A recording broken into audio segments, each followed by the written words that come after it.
Bahujan Samaj party यानी बसपा में बड़ी हलचल देखने को मिली है। आकाश आनंद ने पार्टी सुप्रीमो मायावती से माफी मांगने के बाद एक बार फिर पार्टी में वापसी कर ली है। इस घटनाक्रम के बाद मायावती ने उत्तर प्रदेश और उत्तराखंड के पार्टी पदाधिकारियों की एक अहम बैठक बुलाई है। सूत्रों के अनुसार इस बैठक में आकाश आनंद की नई भूमिका तय की जा सकती है। माना जा रहा है कि बसपा अब 2027 में होने वाले विधानसभा चुनावों की तैयारी में जुट गई है और यह बैठक चुनावी रणनीति को अंतिम रूप देने के लिए बुलाई गई है। पार्टी के वरिष्ठ नेताओं और पदाधिकारियों की मौजूदगी में होने वाली यह बैठक बसपा के भविष्य की दिशा तय कर सकती है। आकाश आनंद की सक्रिय भूमिका एक बार फिर पार्टी में नए सिरे से जोश भर सकती है।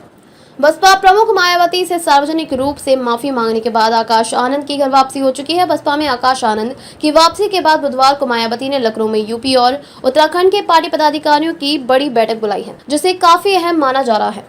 आकाश को सार्वजनिक रूप से आशीर्वाद देकर मायावती पार्टी में कोई बड़ी जिम्मेदारी सौंपने का क्या फैसला लेंगी। अम्बेडकर जयंती से एक दिन पहले रविवार को आकाश आनंद ने सार्वजनिक रूप से बसपा प्रमुख मायावती से माफी मांगते हुए पार्टी में दोबारा से लेने की अपील की थी। साथ ही मायावती को अपना दिल से एकमात्र सियासी गुरु और आदर्श मानने और बसपा हित में कभी भी अपने रिश्तों नातों को और खासकर अपने ससुराल वालों को कतई बाधा नहीं बनने देने की बात कही थी। आकाश आनंद ने कहा कि मायावती के दिए गए दिशा निर्देशों का ही पालन करूंगा और पार्टी के बड़े व पुराने लोगों की पूरी इज्जत करूंगा और उनके अनुभवों से काफी कुछ सीखूंगा। इस तरह माफी मांगने के 2.5 घंटे बाद ही मायावती ने आकाश आनंद को माफ करते हुए बसपा में वापसी का ऐलान कर दिया था। हालांकि बसपा प्रमुख मायावती ने इसका खुलासा नहीं किया कि वह आकाश आनंद को क्या जिम्मेदारी देंगी।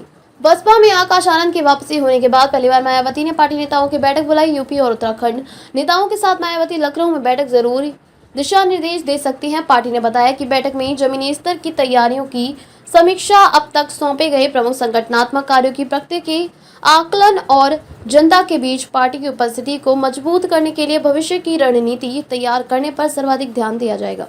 इस दौरान मायावती पार्टी पदाधिकारियों की मौजूदगी में बैठक में आकाश आनंद को लेकर बड़ा फैसला ले सकती है। माना जा रहा है कि मायावती इस बार आकाश आनंद को अपने सानिध्य में रखकर राजनीति का पहाड़ा याद कराएंगी। मायावती ने खुद कहा कि आकाश के ससुर अशोक सिद्धार्थ की गलतियां अक्षम्य हैं। उनको माफ नहीं किया जा सकता है क्योंकि उन्होंने गुटबाजी जैसी घोर पार्टी विरोध गतिविधियों के साथ आकाश के करियर को भी बर्बाद करने में कोई कसर नहीं छोड़ी है। अशोक सिद्धार्थ के चलते ही मायावती ने आकाश को पार्टी से निकाला था। ऐसे में माना जा रहा है कि बुधवार को होने वाली बैठक में मायावती आकाश आनंद को नई जिम्मेदारी सौंप सकती है, लेकिन उन्हें पार्टी के किसी दूसरे नेता के साथ लगाने के बजाय अपने सानिध्य में रखने का कदम उठा सकती है।